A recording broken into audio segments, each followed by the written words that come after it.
Bonjour à tous. Un seul mot domine l'actualité économique et financière, le mot récession. Il a été évoqué par Jérôme Powell devant la Chambre des représentants. Jérôme Powell a indiqué que la récession était une possibilité. Du coup, les taux longs se sont détendus aux États-Unis avec un 10 ans américain qui est revenu sur des niveaux de 3,10%. Il y aura quand même une politique monétaire ultra restrictive cette année aux États-Unis, puisqu'on price maintenant en fin d'année des taux qui pourraient être entre 3,25 et 3,50%. La Fed semble de toute façon coincée. Si elle ne fait rien, l'inflation va continuer à monter. Et si elle agit de façon très forte, on peut glisser vers la récession. Même tonalité dans la zone euro, même si on est en retard en termes de hausse des taux. On sait qu'en juillet, il y aurait une hausse de 25 points de base. Et en septembre, on pourrait bien avoir une hausse de 50 points de base. C'est ce qui se murmure dans les salles de marché. Du coup, là aussi, nette détente des rendements obligataires en Europe. On avait un 10 ans français qui était sur des niveaux de 2,35, qui est revenu sur des niveaux de 2,04. Quant au 10 ans allemand, il est passé de 1,76 à 1,50. Donc il y a une détente des taux parce qu'on se dit que finalement, il y aura certes hausse des taux, mais il y a un risque, un vrai risque de récession. Et donc c'est ce qui domine l'actualité de la semaine. Un mot peut-être des banques centrales. On n'en parle pas beaucoup. Il y a eu 60 banques centrales de par le monde qui ont augmenté les taux depuis le début de l'année. Oui, je ne dis pas de bêtises, 60.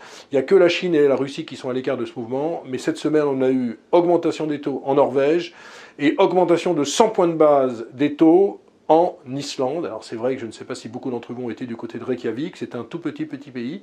Mais enfin, hausse de 100 points de base à 4,75% parce qu'on a en Islande une hausse de l'ordre de 7% en termes d'inflation. Le Royaume-Uni également est touché. Je vous rappelle que la semaine dernière, la Banque d'Angleterre avait augmenté ses taux pour la 5e fois cette année. On a un CPI, c'est-à-dire un indice des prix à la consommation, qui est au-dessus des 9%, 9,1%, et qui pourrait s'orienter vers les 11%. Et pourtant, sur les marchés actions, avec toutes ces nouvelles qui ne sont pas folichonnes, il n'y a pas encore de capitulation. On a un indice VIX, c'est l'indice de la volatilité de l'indice de la peur, qui est entre 28 et 30, donc c'est pas dramatique. Je vous rappelle que dans le crack de 87, on était à 160 sur cet indice, et qu'on était également beaucoup plus haut, autour de 80 lors du début du Covid en mars 2020. Et puis, il y a un truc un peu intéressant, c'est qu'il y a toujours des flux sur les marchés actions. La semaine dernière, on a eu encore 14,3 milliards de dollars sur les flux actions.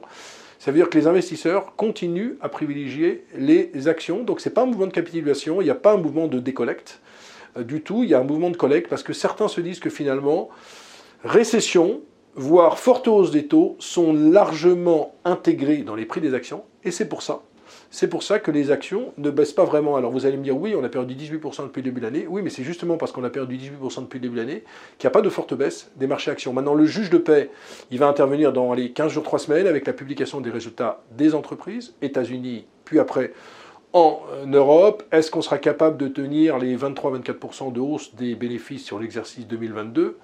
Pas sûr du tout, il pourrait y avoir des compressions de marge, mais d'un autre côté, on a vu que l'endettement des entreprises du CAC 40 a fortement baissé, que les rentabilités sont au plus haut. Bref, il y a beaucoup de questions, il y a beaucoup d'interrogations. Le PER du CAC 40 est revenu sur des niveaux de 12. C'est pas très cher à condition qu'on ait cette croissance des bénéfices. Donc moi, ce que j'ai envie de vous dire, c'est qu'en résumé, c'est pas sûr du tout qu'on aille au crack dans la situation actuelle, pas sûr non plus du tout qu'on monte. Mais moi, j'ai vraiment le sentiment que si on avait par exemple un chiffre d'inflation un peu moins mauvais que prévu au cours des prochaines semaines, avec une Fed ou une BCE qui dit « Ok, on lutte contre l'inflation, mais peut-être un petit peu moins de mesures restrictives », on pourrait avoir de bonnes surprises sur les actions. Je vous rappelle, je disais moins 18 le CAC depuis le début de l'année, mais le Nasdaq, on est à moins 30. Donc on est quand même dans une situation assez difficile.